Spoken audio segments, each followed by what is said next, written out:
श्रीगणेशाय नमः। वक्रतुण्डमहाकाय सूर्यकोटिसमप्रभ निर्विघ्नं कुरु मे देव सर्वकार्येषु सर्वदा।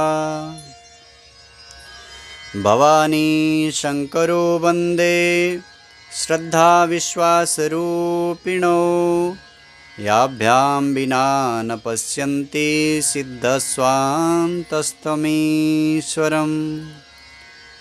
रामाय रामभद्राय रामचन्द्राय वेदसे रघुनाथाय नाथाय सीताया पतये नमः।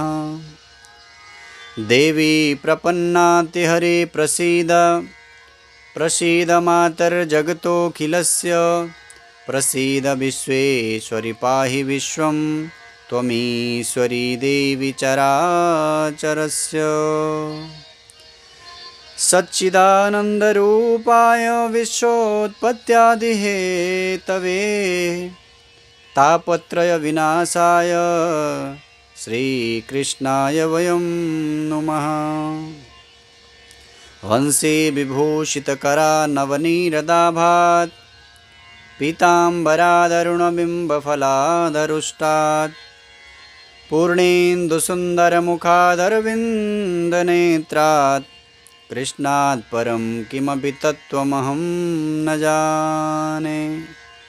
कृष्णत्वदीयपदपङ्कजपञ्जरान्ते अद्यैव मे विशतु मानसराजहंसः। प्राणप्रयाणसमये कफवातपित्तै कण्ठाविरोधनविधौ स्मरणं कुतस्ते।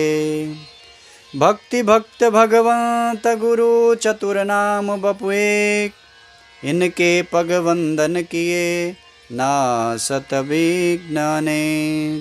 जय जय श्री राधारमण जय जय नवल किशोर जय गोपी चितचोर प्रभु जय जय माखन चोर।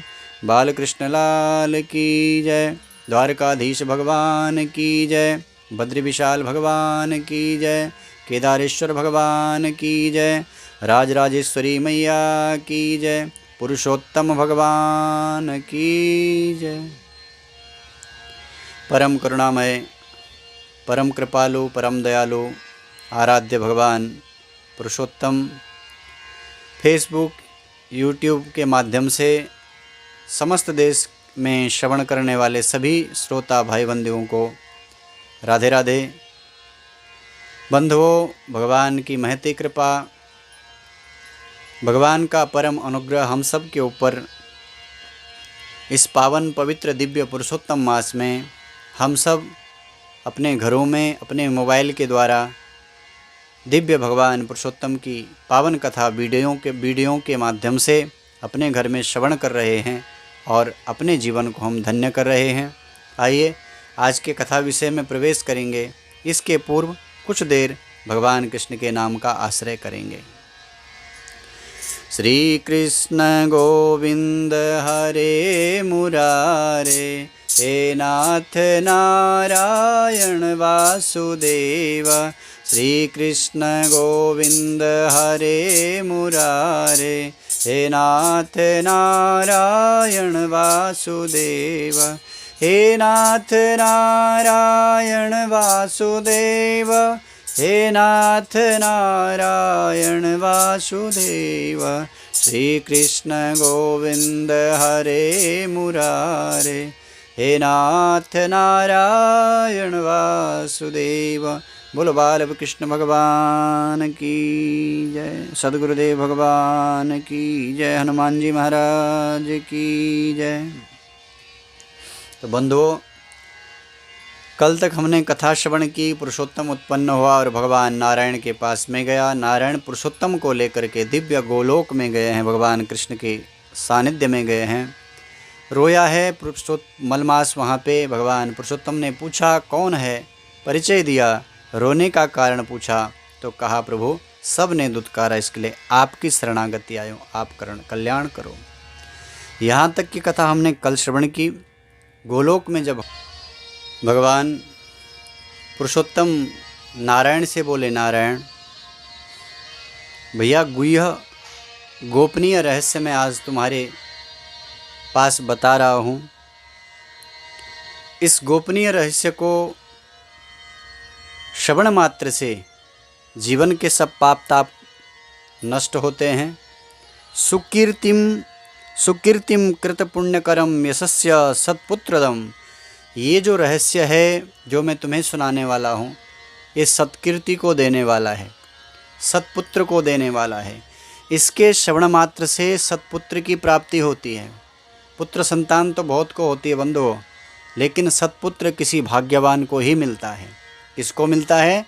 जो भगवान के इस रहस्य को, पुरुषोत्तम मास के महात्म्य को जो श्रवण करता है, उसे सत्पुत्र की प्राप्ति होती। और दारिद्र्य दावाग्नि रनल्प पुण्य श्राव्यम तथा कार्यमनंत भक्त्या। जो अनंत भक्ति के साथ, बड़े प्रेम के साथ इस कथा का श्रवण करता है, जो पुरुषोत्तम की महिमा का श्रवण करता है, जो पुरुषोत्तम के इस रहस्य का श्रवण करता है, भगवान उसको सब कुछ देते हैं। पुरुषोत्तम बोले, समीचीनं कृतं विष्णु यदत्रा गतवान् भवान् मलमासं करे कृत्वा लोके कीर्तिमवाप्स्यसि। हे विष्णु, तुमने बहुत अच्छा किया भैया, जो तुम इस मलमास को यहाँ लेकर के आए हो। अब जगत में तुम्हारी भी कीर्ति फैलेगी। इस मलमास की, इस मास की कीर्ति तो फैलेगी, लेकिन साथ में तुम्हारी भी कीर्ति फैलेगी। क्यों? अतएनं करिष्यामि सर्वोपरि यथा अहं गुणे कीर्त्यानुभावेन षड्भगैरस्पराक्रमै। भगवान पुरुषोत्तम बोले, भैया जो मेरे गुण हैं वो सारे गुण मैं इस मलमास के अंदर विद्यमान कर देता हूँ। मेरा नाम पुरुषोत्तम है, इसलिए इस मास को, इस महीने को मैं अपना नाम समर्पित करता हूँ। मैं खुद का नाम इसे दे देता हूँ। इसलिए भगवान के अंदर, भगवान में 6 गुण होते हैं, षडैश्वर्य संपन्न हमारे भगवान होते हैं। वो 6 के 6 ऐश्वर्य इस पुरुषोत्तम मास के अंदर भगवान कहते हैं विद्यमान हो जाएंगे। और कहते हैं, अस्मै समर्पिता सर्वे ये गुणा मयि संस्थिता। जितने भी गुण मेरे अंदर विद्यमान हैं, वो सारे के सारे गुण इस पुरुषोत्तम मास के अंदर मैं विद्यमान कर देता हूँ। इस महीने के नाम मात्र लेने से, पुरुषोत्तम मास मात्र कहने से जीव के जीवन के सारे पाप नष्ट हो जाएंगे और वो जीव तत्क्षण ही पवित्र हो जाएगा, उसका जीवन धन्य हो जाएगा। मत सादृश्यम उपागम्य मासानाम अधिपो भवेद। हे भैया, इतना ही नहीं, जो मास हैं, चैत्र बैसाख ज्येष्ठ आषाढ़ श्रावण भादो इत्यादि जो महीने हैं, उन सभी मासों का ये अधिपति बन जाएगा। आज से सबसे श्रेष्ठ ये मास बन जाएगा। और इस मास में व्रत भजन जप करने से मनुष्य मुक्त हो जाएगा। जगत पूजो जगत बंध्यो मासोयम तु भविष्यति। ये महीना जगत में पूज्य बन जाएगा, जगत में वंदनीय हो जाएगा। पूजकानां सर्वेषां दुःख दारिद्र्य खंडनम। और इस महीने के अंदर जो भगवान पुरुषोत्तम की आराधना करेगा, भगवान पुरुषोत्तम का जप करेगा, भगवान पुरुषोत्तम का भजन करेगा, उसके जीवन के सारे दुख और दारिद्र्य भगवान पुरुषोत्तम कहते हैं मैं स्वयं खंडन करता हूँ। सर्वे मासा सकामश्च निष्कामोयम मया कृत। भगवान कहते हैं कि सभी मास तो सकाम हैं, लेकिन ये पुरुषोत्तम मास निष्काम है। बंधुओं, भगवान को वैसे तो हमेशा निष्काम भाव से भजना चाहिए, क्योंकि अभी तक जीवन में जो कुछ हमें मिला है वो हमने कभी मांगा नहीं भगवान से। जब बिन मांगे मोती मिले तो मांगे मिले ना भीख। जब बिन मांगे भगवान सब कुछ देता है तो मांगना क्यों है? मांगना नहीं। इसलिए निष्काम भाव से भगवान को भजना चाहिए। पर फिर भी शास्त्रकार कहता है कि भैया अगर कोई कामना से भी भजो तो इसमें बुराई कुछ नहीं है, भगवान सब कुछ देते हैं। भगवान कहते हैं इसको मैंने अपने समान कर दिया। इस महीने में, हे भैया, इस महीने का पुण्य मैं तुम्हें बताता हूँ। जो फल वनों में रह करके तपस्या करने वाले महात्मा लोग प्राप्त नहीं कर पाते, जो कुछ भी नहीं ग्रहण करते, केवल वायु पी करके रह करके वनों में तपस्या करते हैं, जो फल की प्राप्ति उन्हें भी नहीं हो पाती, जो काम क्रोध से दूर रहते हैं, जितेंद्र हैं, उनको भी जिस फल की प्राप्ति नहीं होती है, वो फल की प्राप्ति पुरुषोत्तम में, भगवान पुरुषोत्तम की आराधना करने से, भगवान कृष्ण और विष्णु की आराधना करने से मनुष्य को अनायास ही प्राप्त हो जाता है। सर्वे साधनता श्रेष्ठा सर्व कामार्थ सिद्धिदा तस्मात् संसेव्यता हमेशा मासोयम पुरुषोत्तमा। ये महीनों में उत्तम मास है, इसलिए इस मास का नाम है पुरुषोत्तम।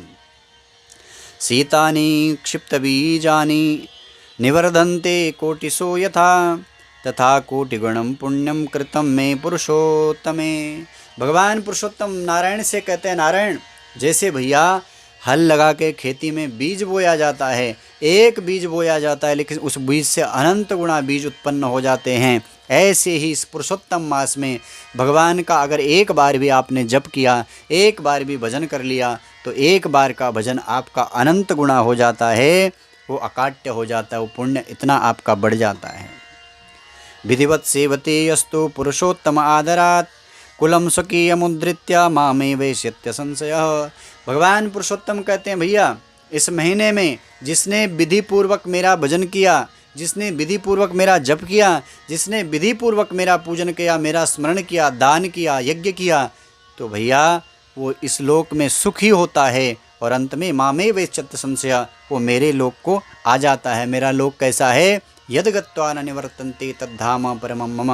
भगवान कहते हैं जो मेरे लोक आ जाता है भैया, उसे वापस नहीं आना पड़ता, वो सदा के लिए मेरे पास बस जाता है। इसलिए तस्मादेतस्य भक्तानां मम चिंता दिवानिशं तद्भक्त कामना सर्वा पूर्णिया मयि वही। भगवान कहते हैं भैया इस महीने के जो भक्त हैं उनकी चिंता मुझे दिन रात लगी रहती है। यानी पुरुषोत्तम मास में जो भगवान का पुरुषोत्तम की आराधना करते हैं, भगवान पुरुषोत्तम की अर्चना वंदना करते हैं, भगवान कहते हैं और महीनों के भक्तों से बढ़कर के मेरे इस मास के भक्त होते हैं। इस मास के जो भक्त मेरी आराधना, मेरी अर्चा, मेरा पूजन करते हैं भैया, उनकी मैं दिन रात चिंता उनकी मुझे दिन रात चिंता लगी रहती है। इसका मतलब ये है कि हमें पुरुषोत्तम मास में चिंता नहीं करनी। क्या करना है? पुरुषोत्तम मास में हमें चिंता नहीं करनी, क्योंकि चिंता कौन करेगा? भगवान हमारी करेगा। और हमें करना क्या है? हमें इस मास में चिंतन करना है, भगवान के नाम का स्मरण करना है। अगर पुरुषोत्तम मास में हम भगवान का नाम जप करते हैं भैया, तो भगवान पुरुषोत्तम स्वयं हमारी चिंता करते हैं। मदाराधन तो विष्णु मदीयाराधन प्रियम मद्भक्त कामना दास्ते विलंबे हम कदाचन। और इसके तो प्रत्यक्ष उदाहरण हैं, जिन्होंने भगवान का चिंतन किया, भगवान ने उनकी चिंता की। बंधुओं, सुदामा, नरसी, महाराष्ट्र के धरती पे बड़े बड़े संत हुए, सबने चिंतन किया भगवान का, भगवान ने सबका दुख दूर किया। भगवान कहते हैं भैया मेरे से भी बढ़ कर के अगर कोई मेरे भक्तों की सेवा करता है, जो भगवान के भक्त होते हैं, अगर भगवान कहते तुम उनकी सेवा करते हो तो मैं ज़्यादा जल्दी प्रसन्न होता हूँ। मदीयमास भक्तानां न विलंबे कदाचनम मदीयमास भक्तानां एते ममातीव वल्लभा। भगवान कहते हैं इस महीने के जो मेरे भक्त हैं वो मुझे बहुत प्रिय हैं, वो मुझे बहुत प्रिय हैं।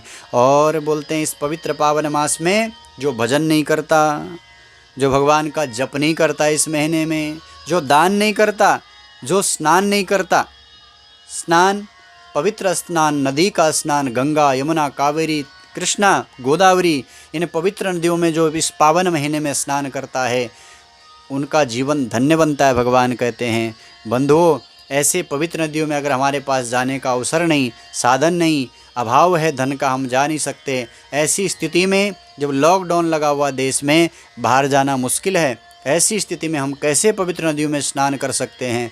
तो आप इस महीने में जब सुबह स्नान करते हैं तो अपने बाथरूम के अंदर ही आपका जो जल का टप है, बस उसी के अंदर माँ भगवती गंगा का स्मरण करिए। गंगा गंगेति यो ब्रूयात् योजनानां सतेरपि मुच्यते सर्व पापेभ्यः स्मरणेव विनश्यति। गंगा को केवल याद करने मात्र से, गंगा के स्मरण करने मात्र से जीवन के सब पाप ताप नष्ट हो जाते हैं, केवल गंगा को याद करने से। इसलिए आप सुबह ना तो अपने बाथरूम में रहे हैं, लेकिन गंगा का स्मरण करेंगे तो आपको गंगा स्नान का पुण्य मिलेगा। इस पवित्र मास में गंगा स्नान का पुण्य अद्भुत भगवान ने बताया। पर अगर इस महीने के अंदर किसी ने स्नान नहीं किया, किसी ने जप नहीं किया, किसी ने दान नहीं किया, किसी ने भगवान का भजन नहीं किया, घर में भगवान का विग्रह होने के बाद भी भगवान का अभिषेक नहीं किया, तो भगवान कहते हैं जायन्ते दुर्भगा दुष्टा पर भाग्योपजीवना। भैया उनका भाग्य तो मंद हो जाता है, वो परभाग्य से जीवित रहते हैं, जैसे परभाग्य से जैसे भिखारी रहता है, भिखारी के जैसे उसका जीवन बन जाता आगे। ना चरस्यन्ति ये धर्मम ते सदा निर्णायम। इस पवित्र महीने में जो धर्म का आचरण नहीं करते, जो भगवान का भजन दान पूजा नहीं करते, उनका जीवन तो नारकीय जीवन बन जाता है। यहाँ का जीवन भी नरक जैसे बन जाएगा और आगे उनको नरक में ही भोगना पड़ेगा। ये पवित्र दिव्य महिमा भगवान पुरुषोत्तम स्वयं नारायण को सुना रहे हैं। स्त्रिय सुभगा पुत्र सुख सौभाग्य हे तवे पुरुषोत्तमे करिष्यन्ते स्नान दान अर्चनादिकम। जो स्त्रियां अपने सौभाग्य के लिए इस पवित्र महीने में भगवान की आराधना करते हैं, या पुत्र सुख के लिए भगवान की आराधना करते हैं, भगवान कहते हैं मैं उसकी मनोकामना पूर्ण करता हूँ, उसकी हर मनोकामना को मैं पूर्ण करता हूँ और मैं उनके अनुकूल रहता हूँ। बंधुओं, जीवन में सुख दिया भगवान ने, ऐश्वर्य दिया, संपत्ति दी, परिवार दिया, बंधु दिए, भाई दिए, परिवार दिए हैं, तो आप भगवान का ज़्यादा भजन करिए, क्योंकि आपके पास भगवान ने सब साधन पहले से भेज दिए। ज़्यादा बैठ करके भगवान का भजन करो। इस पवित्र मास में भगवान का स्मरण करो, और अगर धन दिया भगवान ने तो उस धन को शुभ कामों में लगाते रहो, क्योंकि वही काम आने वाला है। इसके अंदर स्वयं वर्णन आता है, विशेषेण प्रकृतव्यम दानम शक्त्यानुसारता। इस महीने में अपनी शक्ति के अनुसार दान जरूर करना। किसको करना, ये सबसे पहले मैंने वीडियो भेजा था आपको। किसको करें? योग्य पात्र को करें, जिसको ज़रूरत है उसको करें। ब्राह्मण को भी करिए, जो ब्राह्मण का अंश है वो तो ब्राह्मण के पास ही जाना चाहिए और कहीं नहीं। लेकिन बाकी आपके पास सामर्थ्य है तो गरीब के लिए कीजिए, अनाथ के लिए कीजिए, जिसका कोई नहीं है उसके लिए दान कीजिए। क्यों? दान से धन की पवित्रता होती है, दान से धन पवित्र होता है। न जाने कैसे कैसे करके हम कमाते हैं, और साहब वो धन अगर हमारा थोड़ा बहुत कोई अंश अच्छे कामों में नहीं लगा तो या तो रोग में जाएगा, हॉस्पिटल में जाएगा, या तो फिर वकील के घर में जाएगा, या तो फिर हमेशा हॉस्पिटल में ही वो धन जाएगा। इसलिए शुभ कामों में आप धन लगाते जाएंगे तो आपका जीवन धन्य बनेगा। और इस पुरुषोत्तम मास में दान की अद्भुत महिमा है, इसलिए इस पुरुषोत्तम मास में दान भी खूब करिए। मल मास के साथ भगवान विष्णु को कृष्ण ने वापस भेज दिया अपने सारा ऐश्वर्य दे के मल मास को। तो आज से मल मास को पुरुषोत्तम मास कहा गया। यहाँ से पुरुषोत्तम मास को लेकर के भगवान विष्णु सुधाम आते हैं, अपने बैकुंठ में आते हैं, और बैकुंठ में भगवान विष्णु ने पुरुषोत्तम मास को वहीं रख दिया अपने पास में। सारे मासों का उसको अधिपति बना दिया और वहीं साथ में इसको रखने लगा। 12 महीनों में सबसे श्रेष्ठ मास बन गया पुरुषोत्तम मास। इस मास में भजन करना, जप करना, तप करना, दान करना, इसकी अद्भुत महिमा इस शास्त्र के अंदर, इस पुराण के अंदर बताई गई है। आगे कथा आती है, भगवान कृष्ण पांडवों से मिलने वन में, तो भगवान कृष्ण युधिष्ठिर से कहते हैं, इधर सूत जी शौनकादि को कथा सुना रहे हैं और उधर नारायण नारद जी को कथा सुना रहे हैं। तो भगवान कृष्ण युधिष्ठिर से कहते हैं, भैया युधिष्ठिर, तुमसे भी बहुत बड़ा अपराध बना है। अभी पीछे पुरुषोत्तम का महीना बीता है, लेकिन तुमने इस पुरुषोत्तम मास में भगवान पुरुषोत्तम की आराधना नहीं की।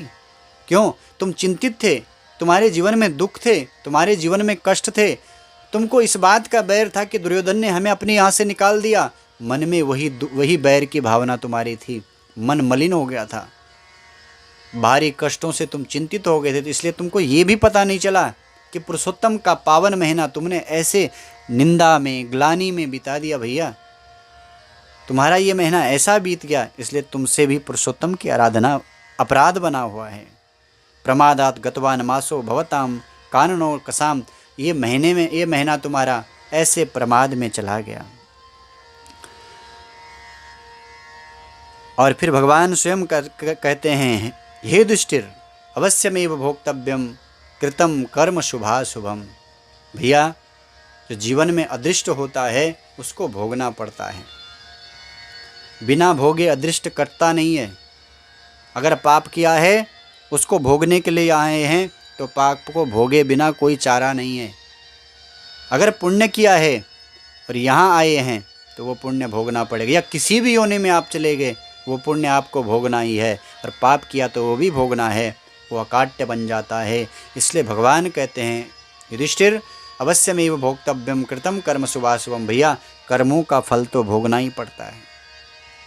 भगवान कृष्ण युधिष्ठिर से कहते हैं, युधिष्ठिर, ये द्रौपदी है ना, इसका पूर्व चरित्र मैं तुझे सुनाता हूँ, तुम ध्यान से सुनो। एक गलती के कारण कैसे जीवन बदल जाता है, इसलिए ध्यान से इस कथा को सुनो। मेधावी द्विजमुख्यस्य पुत्री जाता सुमध्यमा, कालेन गच्छतां राजन् संजाता दशवार्षिकी। भगवान कृष्ण युधिष्ठिर से बोले, युधिष्ठिर, ये जो द्रौपदी है ना, ये पहले जन्म में मेधावी ऋषि की कन्या थी, और मेधावी ऋषि की एक बेटी, कोई बेटा नहीं। समय बीता, धीरे धीरे ये कन्या जवान हो गई, बेटी बड़ी हो गई, जवान हो गई, 10 वर्ष पूर्ण हो गया बेटी का, 11वां वर्ष में प्रवेश किया। ऋषि ने अपनी बेटी को वेदों का अध्ययन कराया, अपनी बेटी को शास्त्रों का अध्ययन कराया, अपनी बेटी को कथा सुनाते उसको ज्ञानी बनाया। परम पांचालीयम महाभागा पूर्व जन्मने सुंदरी। और इतना ही नहीं, ये पांचाली पूर्व जन्म में भी बहुत सुंदर थी, बहुत सुंदर थी।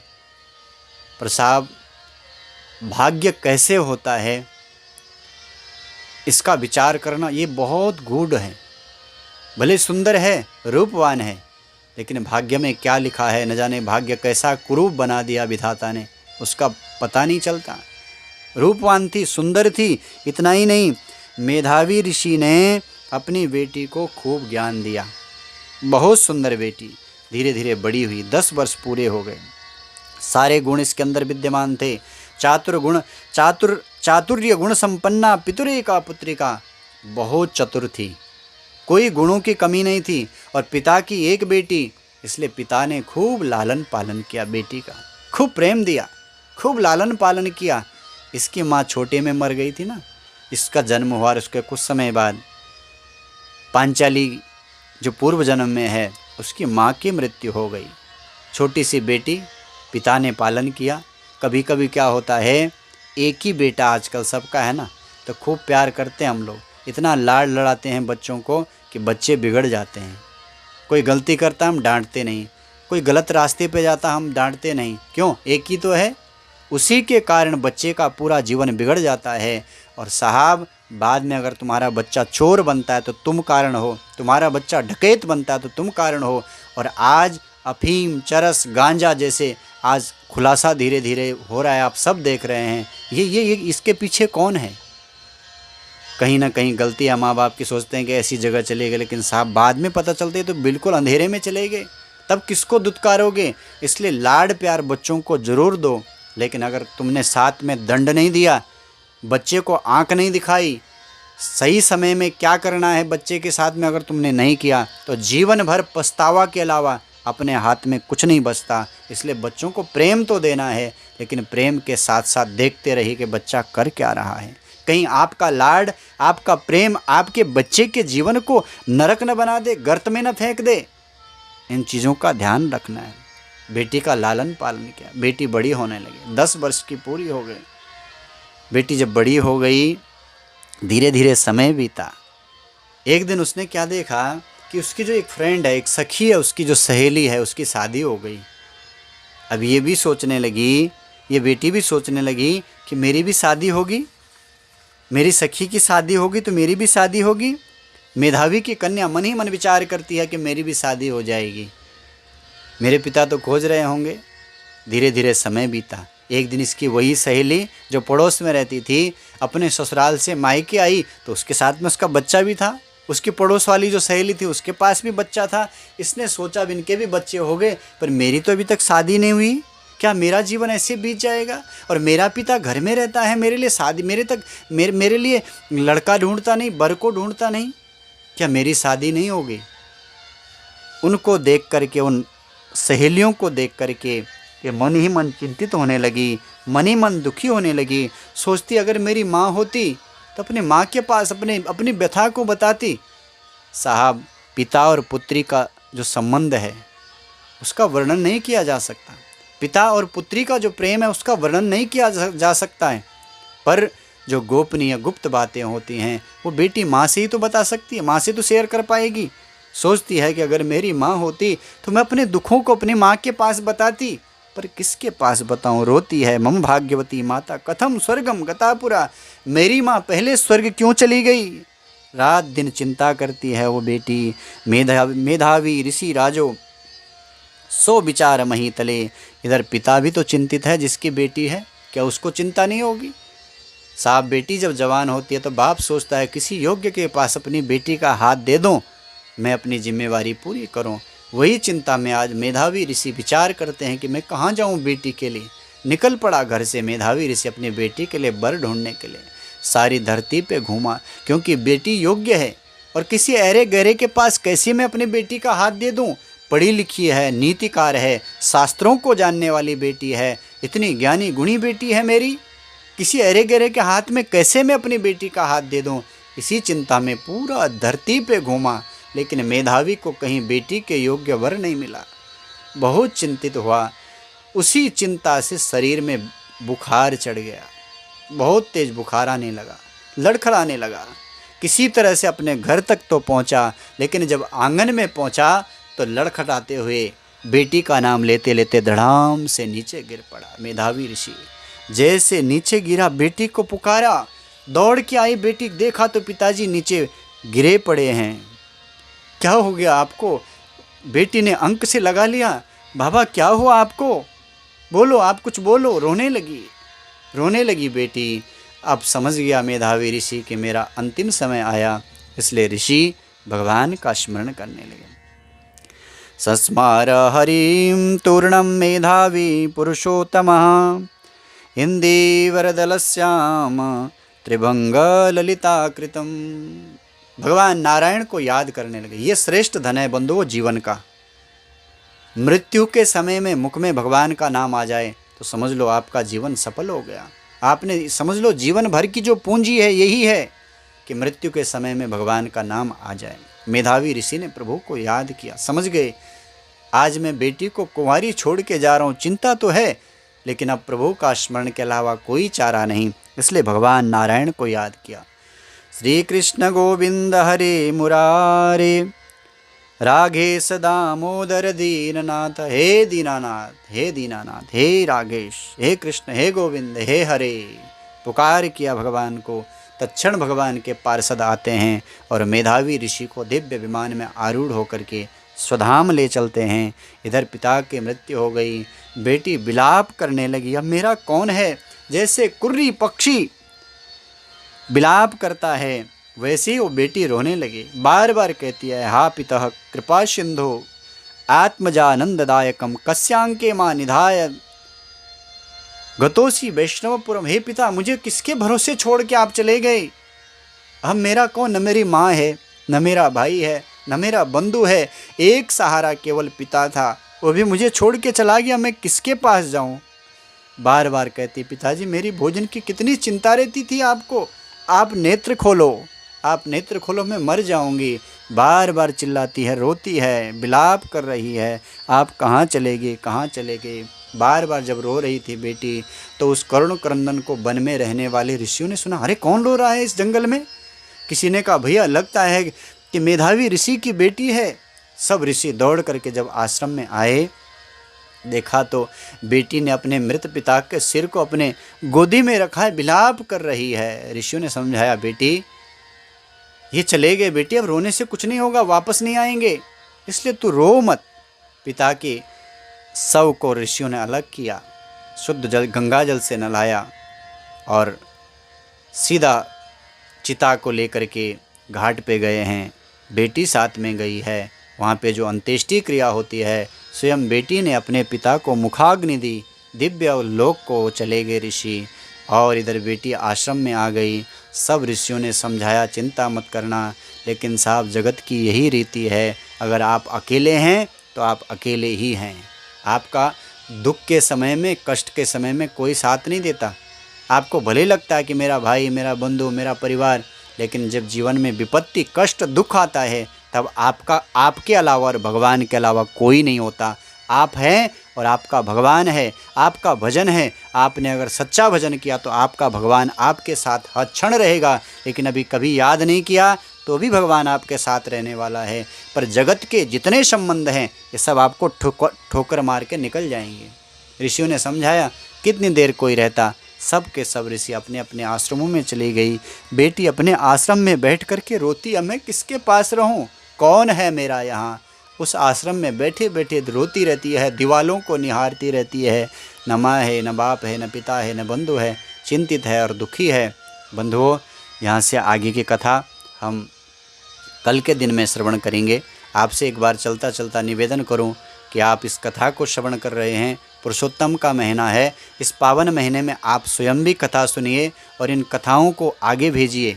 इन वीडियो को शेयर कीजिए अपने मित्रों के साथ, परिवारीजनों के साथ, अपने दोस्तों के साथ, फ्रेंडों के साथ में इन वीडियो को शेयर कीजिए, ताकि अधिक से अधिक लोग इस पावन पवित्र पुरुषोत्तम मास में पुरुषोत्तम मास की पावन कथा सुने, श्रवण करके अपना जीवन धन्य करें।